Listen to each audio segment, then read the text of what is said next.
maravillosa no sentido da motivación, no sentido de compartir.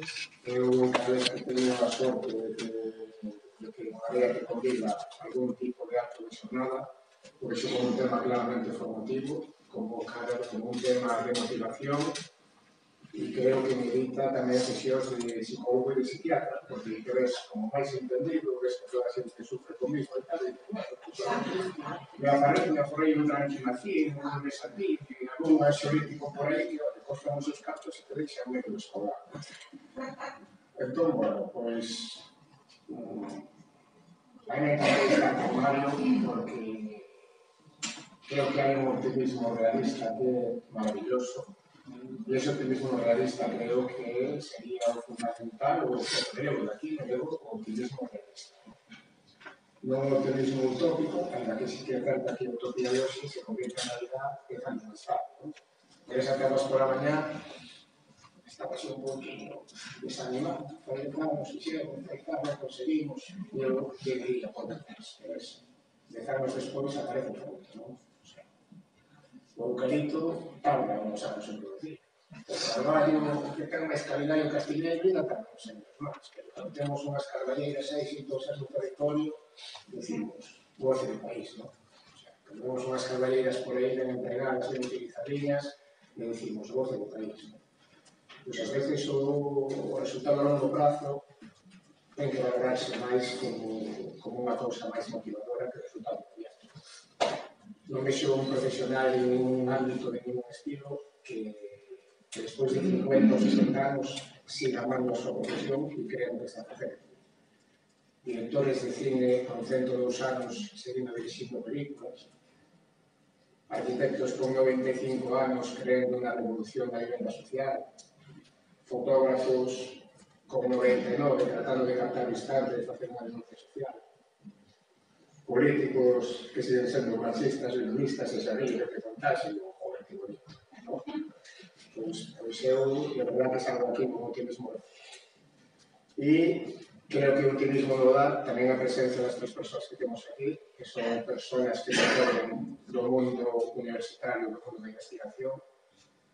Isto que a veces non reconocemos, que a sociedade parece que os investigadores son extraños raros e que a investigación é moi teórica, que a investigación é base no sentido da transversalidade, que se falou ao longo do día de hoxe de transversalidade, de ensanchar o límite das fronteiras, de acometer os problemas desde todos os ámbitos nos que sexamos capaces de facelo, traballo social, vivienda, economía, socioloxía, antropoloxía, etnografía, calidade de vida, persoas acompañando persoas, que é o único que estamos buscando, persoas acompañando persoas, axudando persoas, cada un no seu ámbito e no seu ámbito.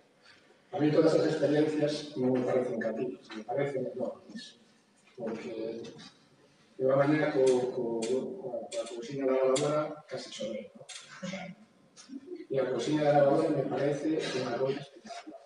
E a poño na mesma escala de valor que as 20.000 vivendas do Goberno. Está claro que será unha persona, pero ese exemplo é multiplicador, non? Cando se fala de que unha borboleta aletea en Australia, que se produce un tsunami na costa do Pacífico. Pois eu creo que esa lavadora pode ser unha borboleta que multiplique a conciencia, a sensibilización social e o apoio entre as persoas. Entón, eu non vou mover nada, só sumando o cargo de optimista e darle a palabra aos tres investigadores que temos aquí no campo da arquitectura, do urbanismo, da geografía. Os tres teñen experiencia, currículum asignado de sobra, especialidade en aspectos como feminismo, perspectiva de xénero, vivienda turística, demografía, e cada un dos tres espero que nos sigan e estou seguro que sí será contribuir a este optimismo que por lo menos me vou muy bien. Así que les deixo a palabra con eles e moitas gracias.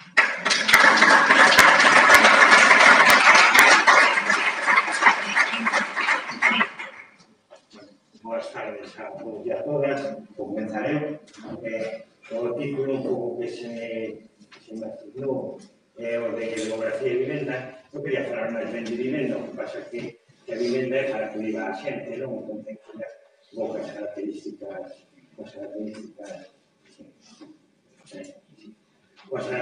demográficas dun país. Quería facer unha reflexión máis desde o conxunto de Galicia.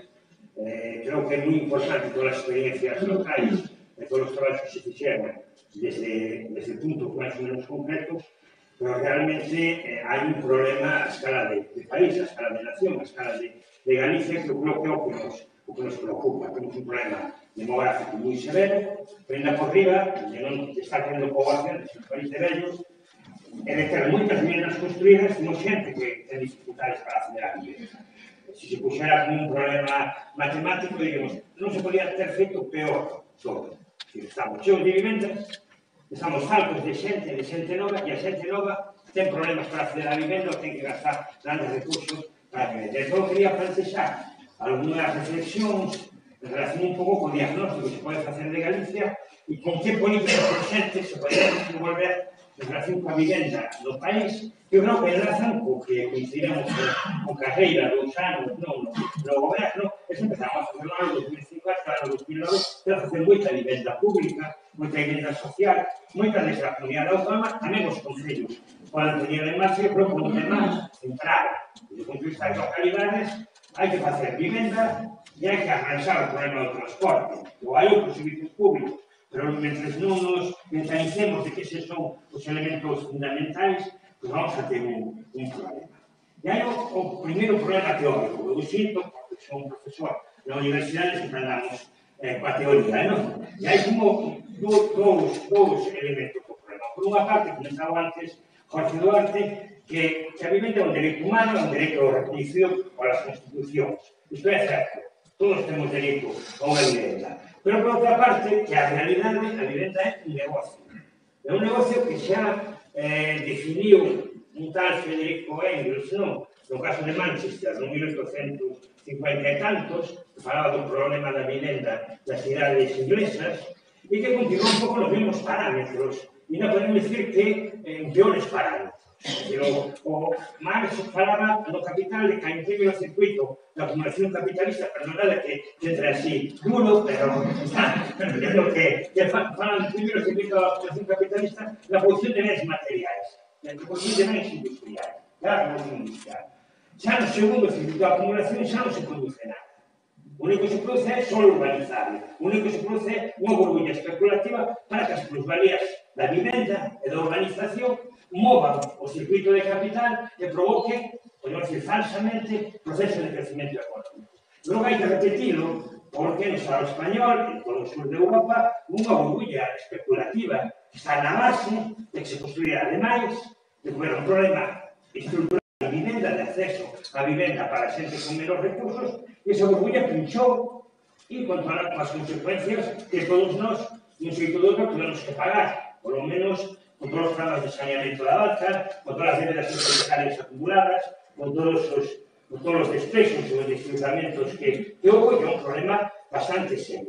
En que se basa? Básase que un trozo de solo, un trozo de aire, se convierte en un momento determinado en solo urbanizable. Se solo urbanizable ten sentido se nós construímos vivendas ou construímos equipamentos para as persoas.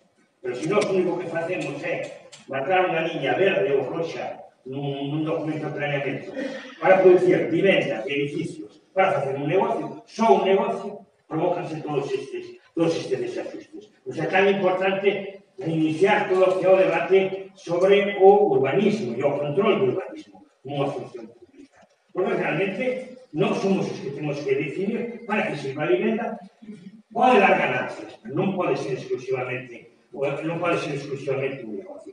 Vos pensade, si valorades quen preside grandes clubes de fútbol, grandes clubes deportivos, quen condiciona as políticas, o conxunto de políticas públicas no conxunto do Estado. Os toparedes con todo un sector de obra pública e da construcción hipertrofiada, que condiciona as políticas públicas. Por iso hai que ver que hai un modelo de facer Madrid durante moitos anos, un señor que se chama Florentino, e que ao mesmo tempo é o presidente dun club deportivo que un pouco definiu todo isto.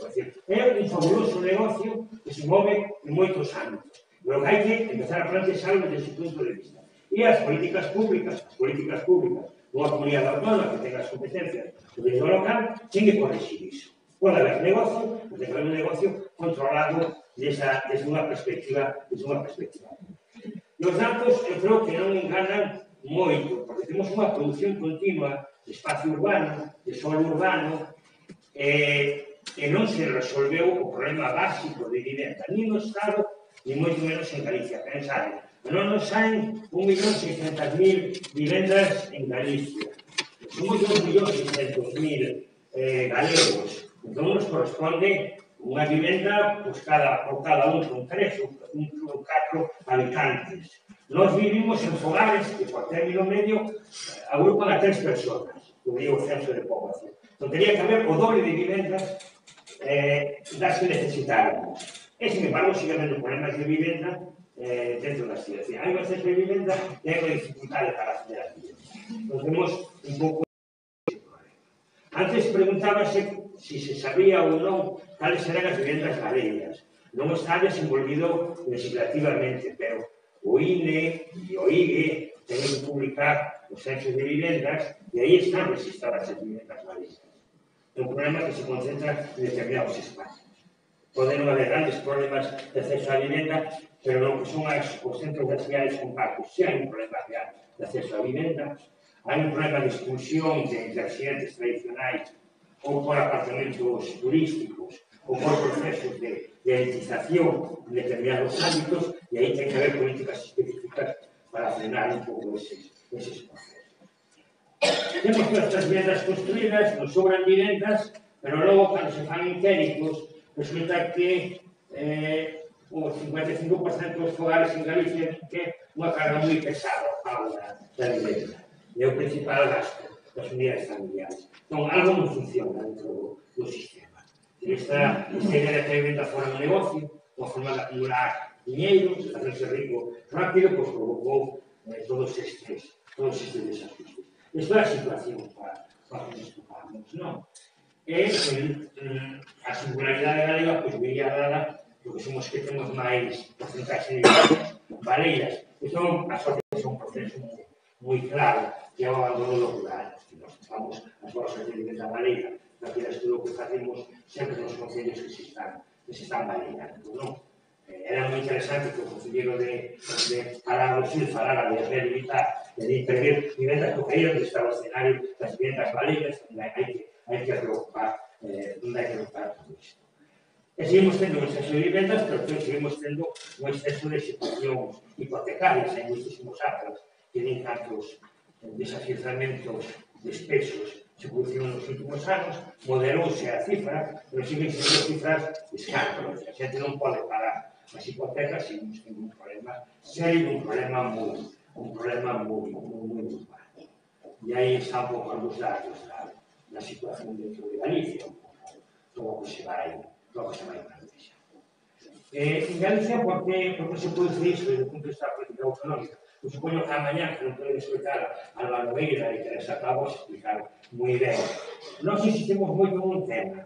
En Galicia, desde que existe a comunidade autónoma, non houve unha auténtica política de ordenación do territorio. No País Vasco, sí, se utilizou a escala supralocal para fixar directrices de ordenación. Galicia foi a penúltima comunidade autónoma de aprobar unha lei de ordenación do territorio porque non lles interesaba, e as directrices son do ano 2011, e non son directrices que obliguen a nada, son directrices que son indicativas. Para que sirvan as directrices desde o punto de vista da política de vivenda ou da política do solo? Porque a unha escala supralocal nós podemos decidir cal é o límite do crecemento do solo urbano, do solo urbano. E que espacios podemos proteger? Non lle quitamos competencias aos concellos, simplesmente ordenamos a unha escala e repartimos executamente. Unha escala de ordenación, cando se fai ben, unha escala clave para intervir en problemas en relación con temas de urbanización e con temas de vivienda. E para vincular eses temas a procesos de corrección do abandono e de corrección do declive demográfico que moitas áreas en Galicia temos. Entón, hai que insistir nisso. E fixo a xunta históricamente, sacando iso do solo urbanístico. Porque hai unha obsesión en debater até onde chega o solo urbano, até onde chega o solo urbanizable, até onde chega o solo de núcleo rural. A obsesión é por onde se trazan as líneas.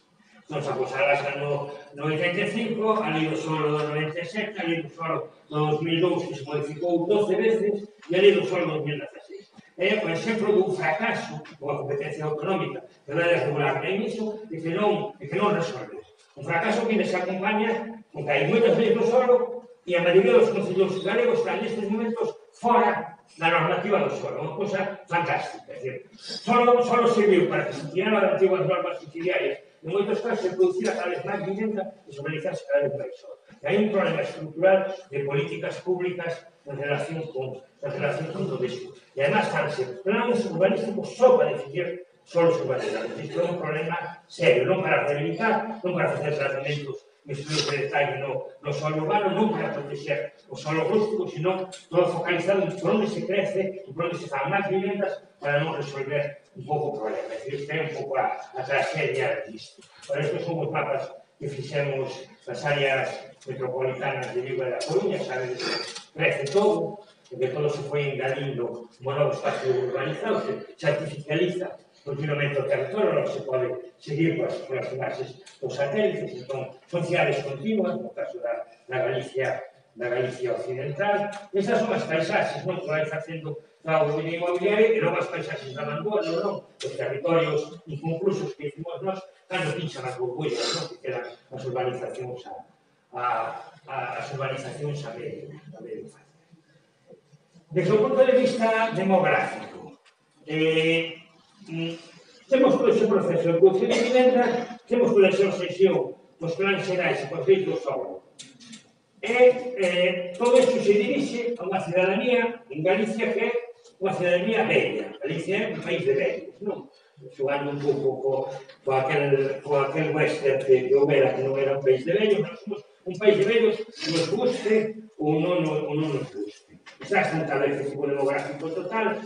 Santiago Lamas, nun ensaio profesional en 2005, defendía a Galifornia, que era a Galicia útil, que era a Galicia occidental, da Galizona, que era o deserto demográfico do interior. Ten que haber políticas de vivenda e demográficas diferenciadas entre distintas Galicias, iso é específico, e logo están planteando unha serie de problemas específicos porque cando non se resolve o problema urbanístico, non se resolve o problema da vivenda, tampouco se resolve o problema da vivenda para definir os colectivos de poboación. As leis do solo, os plans xerais, que se puderon ver, provocan un problema de que o tratamento da poboación é todo homogéneo, logo se falará do punto de vista de xénero, pero tamén se pode falar desde o punto de vista da edade. Como llegamos a poboación nova, vivendas a uns precios razoables para que se instalen no interior de Galicia? Non é xestión política ou de política da vivenda. Que facemos coa xente maior que vive soa, que ten necesidades e que probablemente quera seguir vivindo na súa casa, pero quera estar no centro de día o resto do tempo.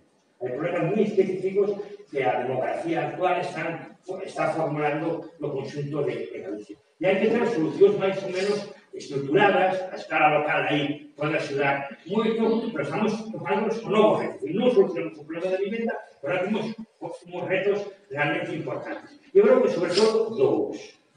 Que facemos? A política de vivenda para a xente nova ten que deixar o fogar materno e paterno, ten que independizarse, ten que topar emprego, pero tamén ten que topar vivenda. Como se soluciona iso? E as políticas de vivenda, desde o punto de vista municipal e autonómico en Galicia, vimos que eran moi débiles, ou son excepcionais, temos un problema serísimo por aí, e por outra parte, temos un conxunto de poboación bella, que non veredes cartografía da aí, que tampouco ten resoltos, por decir algún xeito, as súas necesidades de habitar, non tanto de vivir, teñen casas, porque hai que ter casas nunha atención específica, sobre todo os que viven en áreas de menores densidades de poboación. Entón, como se gestiona a vivenda nun país de vellos, ou nun país onde tamén teñen que vivir inmigrantes, onde tamén se teñen que asentar xente nova, e non temos resolto, por decirlo de un xeito, este problema. Vedes que en Galicia o único que vamos facer é ir a peor, vamos a ir perdendo poboación, isto é imposible corrixirlo, como máximo. Se se toman medidas, podemos conseguir estabilizarlo en 50 anos, pero non hai ninguna proxección que arranxe iso. E logo vedes as porcentaxes de poboación maior, que é cada onde temos que dirigir as políticas de vivenda, que son tráxicos. No caso de Ourense, son tráxicos. Temos varios concellos con máis do 50% da poboación que supera os 75 anos. Son escenarios de desaparición demográfica de moitos núcleos, incluso de territorios. Só hai dos concellos novos, aquí neste último mapa que temos, que son Salcedas, ao alcalde por aquí, que é o Concello do Sur, e Arles, non? Son os dous únicos exemplos que hai xente de Arles por aí, non? Son os únicos dous exemplos que aparecen en verde, que tenemos niveis de habilitamento normais no conxunto de Galicia. Pódese vivir, pódese ter un país de vellos, iso non é un problema, que a xente vive máis anos. O problema é en que como se intervén especificamente na xestión da xente de vivir, que ten esta poboación bella, que normalmente vive en fogares solitarios, de só dúas persoas, o cal complica moito a situación. É o problema coas parroquias, co proceso de avenitamento que se faz. Hai que esa variación da poboación máis recente, que Galicia casi toda perde, só se mantén o eixo urbano atlántico resistindo. Eu non creo que siga resistindo moito, tampouco é dramático perder un pouco de poboación, o que é dramático é seguir procesos de despoboación moi fortes, pero isto sigue sendo un círculo vicioso. Como todo rural, non se xeran condicións de vida, non se xeran condicións de habitabilidade, e se sigue perdendo poboación. Entón estamos metidos un pouco nese e seguimos emigrando cara fora, non? Facemos, non sei, un modelo de xestión que se pon de exemplo, non? En algún sitio, que non se gasta moi ben, pero parece que os indicadores están todos descompensados, non? Están todos bastante mal. Sacáronse algunhas cousas de viviendas, pero hai cousas. Que reflexión facemos así, xa moi rápidamente? Nos está moi mal diagnosticado, porque non houve ninguna vontade de facer unha política de vivienda, pero non sabemos aínda, a nivel micro, a nivel de Marta, a nivel de Galicia, sí, a nivel de algunos concellos tamén, que tipos de fogar temos, cales son as necesidades específicas de vivienda. Porque as últimas teorías que había sobre a vivienda eran cando vivíamos en familias nucleares de dúas xeracións, 4, 5 ou 3 persoas, e tiñamos unha situación máis ou menos específica de necesidades.